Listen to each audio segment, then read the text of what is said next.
Hi, ladies. It's Fiona May. And Sandra Lee. We're the head coaches at Women on Transition. And today we've got our next part of our series, and it is called You're One Call Away from Breaking Negative Patterns. And this is something that, we love to specialize in because we love to help ladies grow their emotional intelligence. Yeah, so many ladies come to us that have things that trigger them or keep dragging. They get positive, or they read a book, or they watch something, a movie or YouTube or something that's positive, and they hang around someone that's positive, and then they go back into their own little world, and a day later or hour later, they just slump back into where they were, and they find it's hard to stay in the positive mindset. And I get it. It is hard, and it's something that takes practice, and it takes a process to do as well. So we're going to jump over and have a look at some slides and share those with you. I think there's so much negativity in the world. We turn on the TV, we turn on the car radio, and, there's a car accident, or there's traffic's bad, or there's news is all full of doom and gloom. And it's easy for us to stay in a negative mindset when we're absorbing negativity through subconscious channels, which is not even just our thinking. It could be just those media channels as well. So we're going to go through some strategies on how to take control of the environment and what you're allowing in as well. It's really important that we put more positive in than negative as well. So are we sharing our slides, Miss Sandra? Yes. Yep. All good? There we go. Me and my ability. Let me just pop it over to here. A minute ago. There we go. Okay, so you are one call away from breaking negative patterns, ladies. So let's jump in and have a look at what that actually means. So Sandra and I are divorce coaches. We specialize in helping midlife women going through a separation or a divorce to help them actually create their own and a beautiful new life. And to do that, they've got to get over their hurt, and they've got to get over the pain, and they've got to put down that heavy load that they're carrying. And most of what they're carrying are negative patterns and negative beliefs. And they, carry these around because they are trying very hard in most cases to create their new life, but they keep getting triggered, they keep getting pulled back. And it's not because they're not trying, but it's because they don't know what else to do. So we want to create a beautiful, supportive place for ladies to be able to unpack these emotions and be able to heal and process. And we don't believe in just talking about our problems or over processing our problems. What we do believe in is growing beyond the pain. And to do that, we know that we've got to grow a new mindset. We've got to grow by having new tools and skills to be able to see the world differently. And this is how we break these negative patterns. Yeah, so understanding the importance of breaking the old habits is firstly identifying what they are. And sometimes we have habits that we just are part of our life. They're part of everything that we do every day. And we might even automatically respond to people, or the phone rings, we, sigh, or we walk into, hop into traffic and we just get angry. And these are things that just can happen without us even consciously being aware of them. So we first identify. Many patterns stem from past relationships that hold us back as well. So it could be when we hear something, you're wearing that. It could be even something as small as that. Nothing's meant by it, but it triggers us into, feeling, what, is this not good enough? Or do I look fat in this? Or we can jump straight into creating meaning around things that had no meaning potentially. And this comes back to our self-confidence, and negative thoughts. Breaking these habits allows you to reframe negative thoughts and embrace a positive outlook. So rather than it just being, it's just, words, or there's no meaning attached to that, only the meaning that I make of it. And that comes from self-confidence. And it's easy enough for people to say, you just need to be more self-confident, but it comes through building your self-confidence little bricks by brick, especially after going through a separation or divorce, and potentially a relationship that your confidence has been shattered. I know mine had been, and certainly my first marriage, I left there with very low self-esteem and self-confidence, and it had deteriorated over many years. Whereas my second marriage, where he had the affair, that was more, again, around, was I not good enough, or what did I do wrong? And I've had 2 failed marriages. And so all of these kept coming back into building up those negative thoughts and negative beliefs into validating them. So the next one is we need to identify the triggers and the patterns, because for something to get triggered, it has to be there in the first place. And what happens is it's laying dormant in our subconscious mind. So I want you to think of an iceberg for a minute. And when there's an iceberg in the sea, just picture that. There's only a little bit that is above the water, but what's underneath is the main body of it. So about 10% above and about 90% below. And that's basically the same as our subconscious mind. So even though we think things and we think, we're grown-ups and we know our own mind and we think that we're in control of it, actually our mind controls us, because 90% of what we do on a day-to-day basis is subconscious. It's just already our programming that we received from when we were a little girl.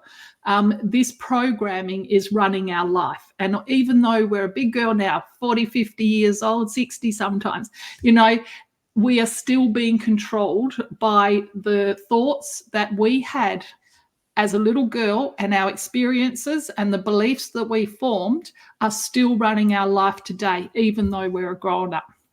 So the only way we can actually fix this situation, so we're actually in control of our life, is to regulate our emotions. And our emotions come from our thoughts. So first we have a thought. Our thought turns into a feeling. Our feeling becomes the emotion. The emotion, depending on how you're feeling about something, is how you're going to act. So if you're feeling great about something, you're going to be positive and it's going to excite you, and you're going to, do something good with that and maybe move in the directions of your goals. But if you're having a thought and it's leading to a negative or a bad feeling, then that feeling is going to turn into usually an action that doesn't serve us. So this is why we need to identify the triggers and the patterns. And what that means is we've got to go first back into our thoughts, because everything is first created as a thought, and then it becomes a action. And these actions over time become habits, and the habits then just are patterns of how we run our life. So if we want to take control of our life, and if we want to get better results than what we're getting now in our life, then we have to deal with some of the core underlying issues. Now, the reason most people don't deal with these is it's hard. It's not as easy. It's not just about talking about your problems or even admitting that you've got problems. We actually have to go back in, and we call it our journey back home, into our heart, into our, into our soul, into who we were when we were a little girl before we took on all these rules and beliefs and values. And so we need to do some self-reflection, and then we need to actually unpack what's going on for us. Now, we do this through strategic homework. We teach you how to actually go back inside and how to discover who you are, how you were created. And we do this through actually getting past the thoughts and getting into the subconscious mind. And in the subconscious mind, we can actually see what you're believing. And then we go through a process of identifying what you've been saying about yourself and what you've been believing. And once we've identified it, we can actually teach you new tools and skills so you grow beyond the pain. And this is the most important thing, because unless you grow, you can't do things differently than you've always done them. So it's really important that we open our mind and we develop our personality and we get some new tools and skills. Yeah, so developing that personalized action plan, what works for you may not work for someone else, but there are some threads of same that is important across everyone. So it's really important that everybody, this is for regardless what bad negative thoughts you're having or belief systems you have, but you develop your mind. So to be more than you are, you have to grow your mind and take more action. And that it's like sitting there at the movie theater. You've got the screen in front of you, which is life, and you're taking it in, and how you interpret it is based on all the experiences you've had to date and your environment that you're in at the moment. And it's the story that you take from it. You can sit down with somebody else, like book club girls do, or guys, and they sit there and they've just all read the same book, yet they've all got different things that they've taken out of it. And it's exactly the same with any scenario in life. So it's really important that with the action that you're taking, growing your mind, that you start with personal development. It teaches you skills and tools that you haven't been taught. We don't know what we don't know. And there's even the biggest scary bit is what things we think we know are wrong. So there's things that we thought are 100% right. And over time, we've learned some of those things aren't right. And we've been told things that haven't been, the 100% only way of doing things. So it's really important that you really look at things objectively and through that fresh lens as well. When you know how to regulate your emotions, you are in control of your life instead of allowing and other outside things to be controlling you. It's like, I call it are you the dog wagging the tail or the tail wagging the dog? And that's probably the easiest analogy to use. And, I always want to be the person that, can pause when in a situation before I say something, when it's going to be something that could be, rather than confrontational, look at how it can be carefrontational, or look at how I can choose to have my what I'm going to say, advice if it's been asked for, how it can land in a way that I want it to land as well. So these are things that I can control and what I can manage and what I can look after as far as building up my own mind so that it grows in other areas as well. So we have to look at our strategies. So we need to identify effective strategies to break each habit. So we can't keep doing the same thing over and over again, hoping, wishing and praying for different results, because we know that doesn't work, don't we? I think the definition is stupidity or insanity. Either both. So we need to learn to manage our stress, and by identifying our fear, that holds us back, because people say stress, people say anxieties, people say depression, all of these things basically are fears that hold us back from having the life that we want. So if we want more, guess what? We got to be more. We've got to step up and we've got to take control and start running our life and stop allowing the fear to actually be controlling us. So we want to replace all of our unhealthy habits with positive ones, and we can do that, absolutely. We want to set clear, achievable goals. So we've got somewhere to head, somewhere to focus on, and we want to be achieving things in our life, because our happiness is linked to our success. If we're achieving and we're making progress, we're going to be happy. That's just human nature. So we want to create daily rituals. So we do the things that we need to do. We jump out of bed in the morning, we've got a purpose for getting up, and then we have structure in our day. I see so many people who come to work with me not getting what they want because they don't have the right structure and they don't have the right systems. Once you get these things worked out and you've got a plan for your life and you've got the, encouragement and support to get there, it's amazing what you can actually achieve. So people say that they don't have enough time. You know what? We've all got the same amount of time in every day. So how come some people can do amazing things and get a lot of activities done and achieve a lot in a day, and other people are battling to get out of bed and clean up their bedroom and cook a meal for themselves? The reality is, what we prioritize, what we actually schedule and we make a priority in our life, we actually do.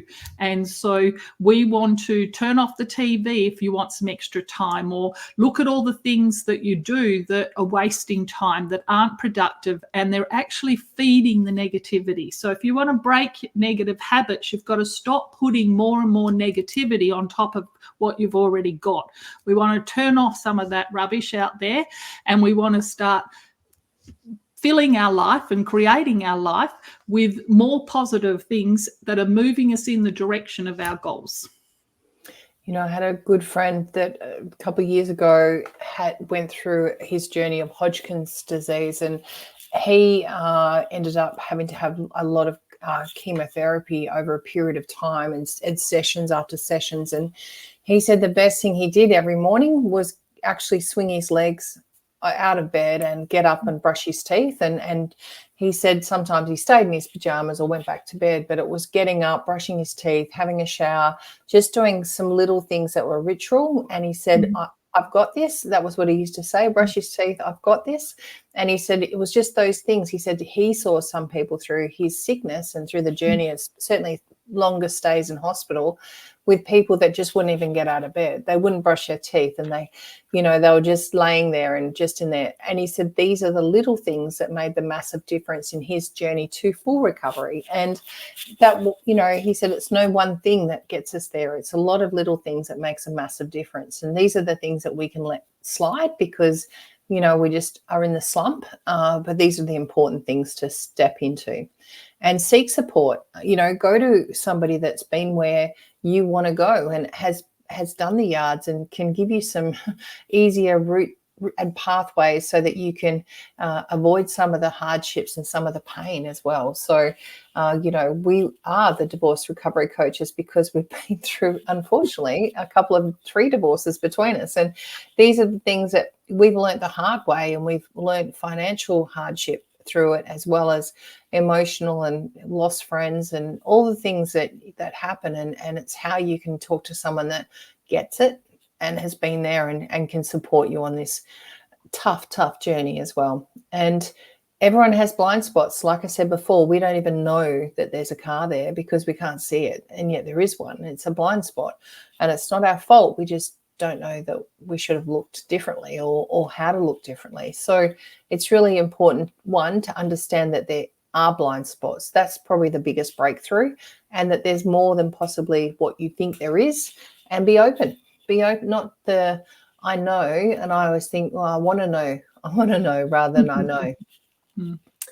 And, work with experienced coaches. They can anticipate your blocks and provide practical solutions. I was talking to a lady today, actually, and she said, oh, Sandra, I needed to speak to you. She said, I know you won't be my friend. You'll be my, she said, my big sister accountability buddy.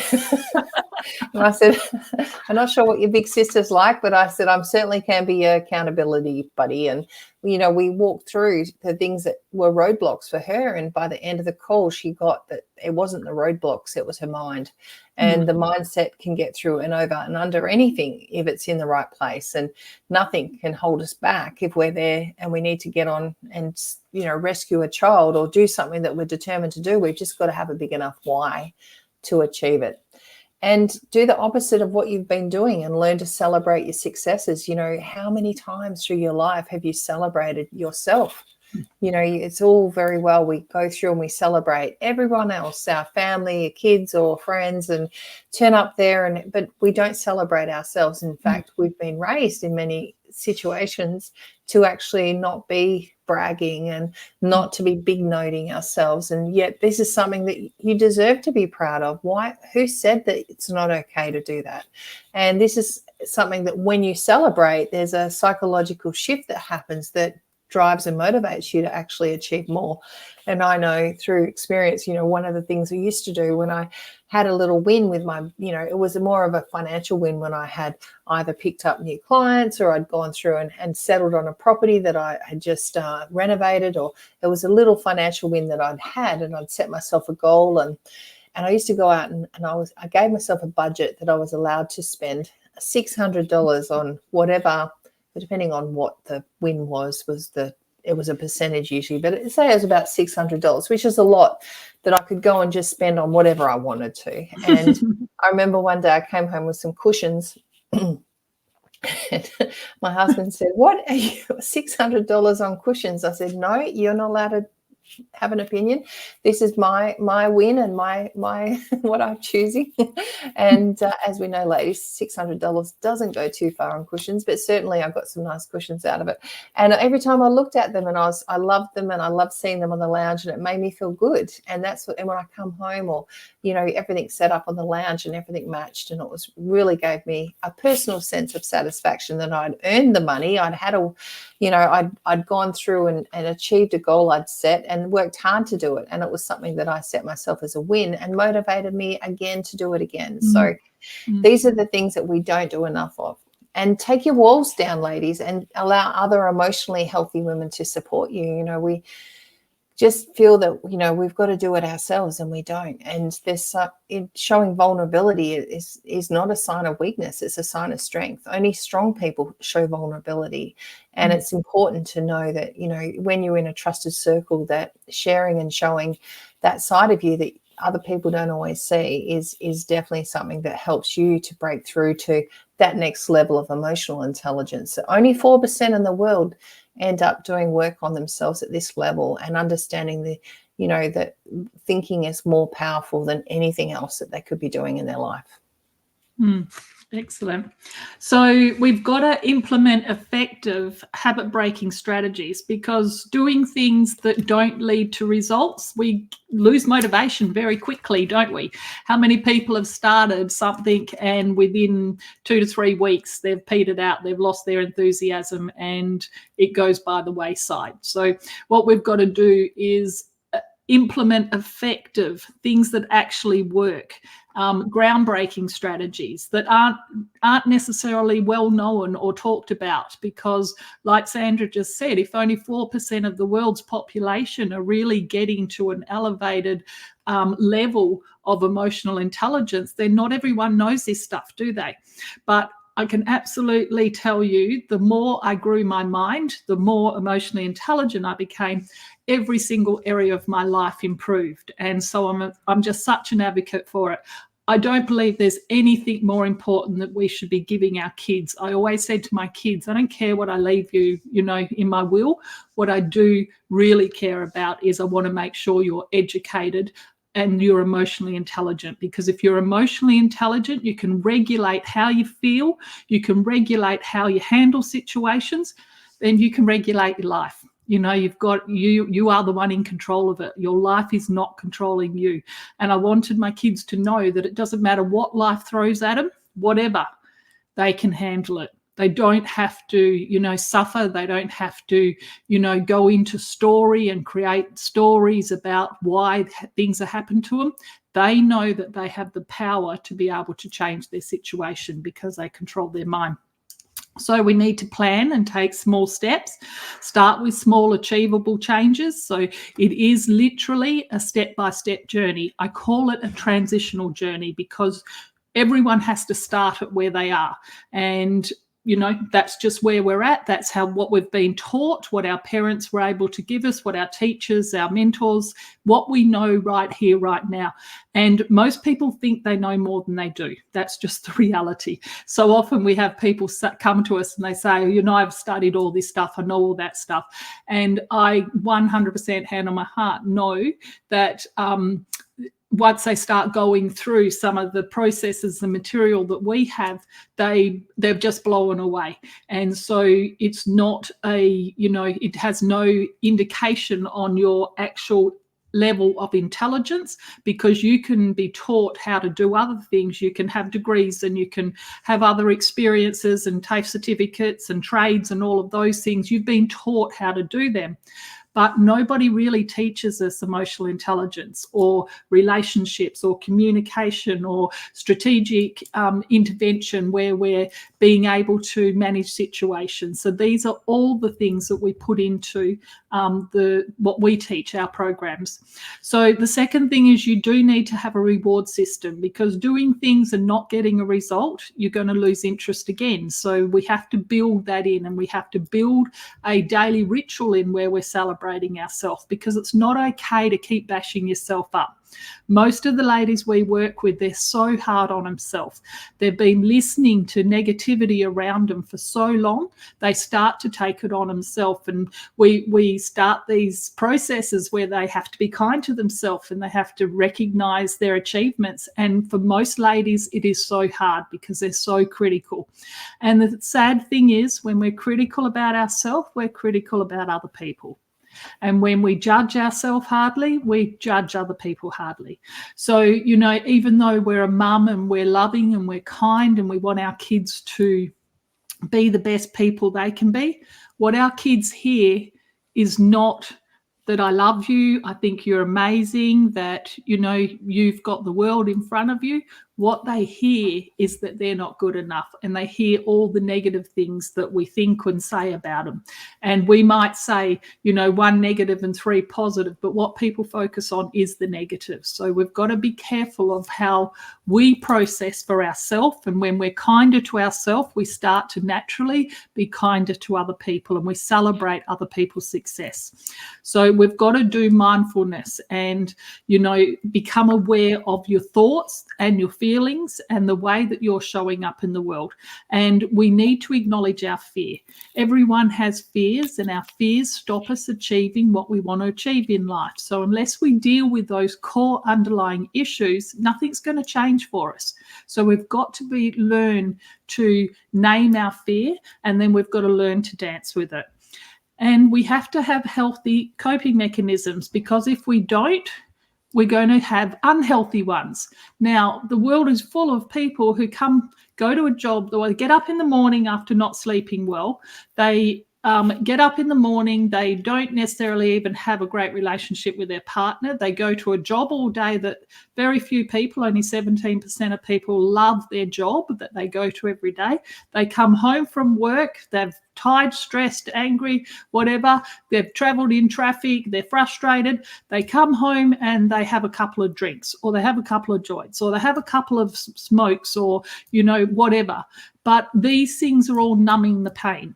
So we've got to learn how to have healthy coping mechanisms. So instead of numbing ourselves and soothing our pain away, we actually want to deal with that pain so it's not there in the first place. So what I always want to encourage you to do is to start at the very beginning of your life. And as you work through and you become more emotionally healthy, all the habits, all the things you do, you love them. You have a good sleep, you get out of bed, you've got a loving partner if that's what you want. You jump out of bed and you go to work, and you do work every day that inspires you and fills your heart.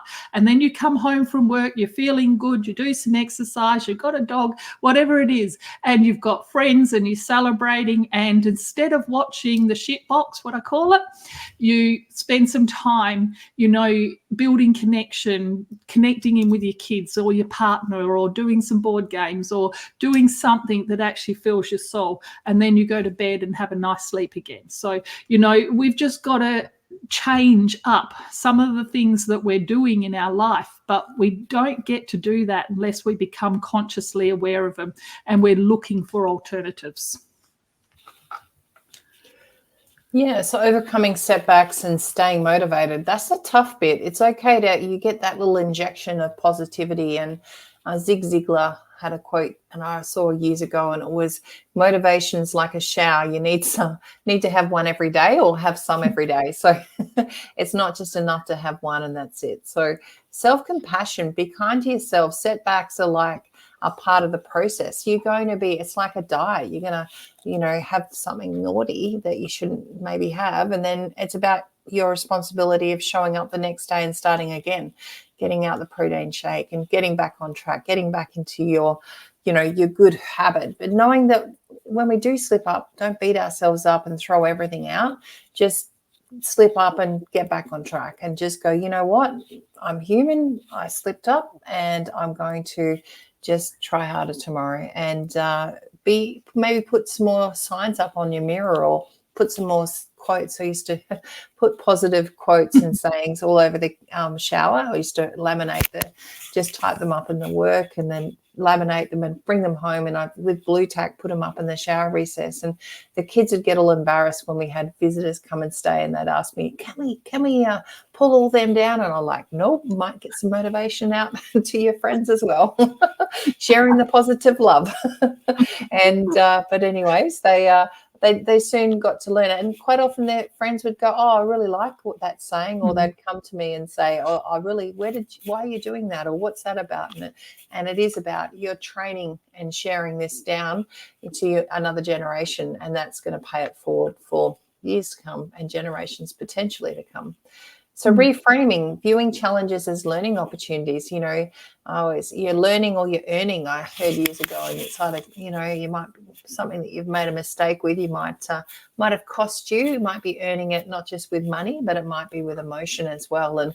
And this is you. It's if you do something different next time, and you get a different result, then you can be, you're moving and progressing. If you keep doing the same thing and you don't change it, then that's when it comes back to that definition of insanity. So use your challenges as things to overcome, and use the language that you're using as a positive as well. Challenges is something that you can climb over, and you can climb around, and you can accomplish something through.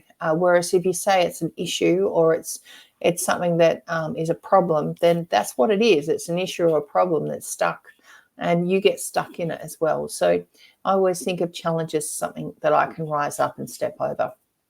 And that positive self-talk, encourage yourself and focus on my own strengths. So there's things that I wouldn't even attempt, because I know that, but they're things that I'll be really encouraging to, in that, rather than put myself down saying that I'm terrible at that and I'm terrible at everything. It's just, well, that's an area that isn't my strength, but I've got plenty of other areas that are. So when we look at things that don't work, or we feel like we're a little bit overweight and we can't go to the gym, flip it to, well, that's why I'm going to the gym, because I'm overweight. Or rather than it talk about weight, talk about getting fitter, talk about getting stronger, talk about getting healthy. So what is it, the words that you're using that's empowering you versus disempowering you and disabling you and keeping you in that stuck spot? And the power of the words that you're using in your mind are as powerful as the words you're using out. They land on other people in a way that you choose them, either hurtful or kind, and they land inside ourselves that way as well. And they can, like I said, they can be words that will disempower us and dismantle our positivity and just be very destructive, as opposed to words that can be powerful and words that give us empowering choice and ability to be able to power forward. So know that there's more possibilities out there for you. Don't give up with, or give in or settle for the life that you got. If you want a more beautiful and fulfilling and happier life, then absolutely go after it. And, if we can help you, we believe you're one call away from changing your life, from breaking those negative habits and those negative patterns forever. So we're here if you'd like to reach out to us. We do offer free calls with one of our divorce recovery coaches. And what we do on those calls is we find out where you're at, what you're looking for, and then we will steer you in the direction of what's going to serve you best. And they're no obligation, and we would love to talk to you if you'd love to connect with us. So that's about it for now. Thank you, ladies. Thank you, Miss Sandra. And have an awesome week, everybody. Ciao, ladies.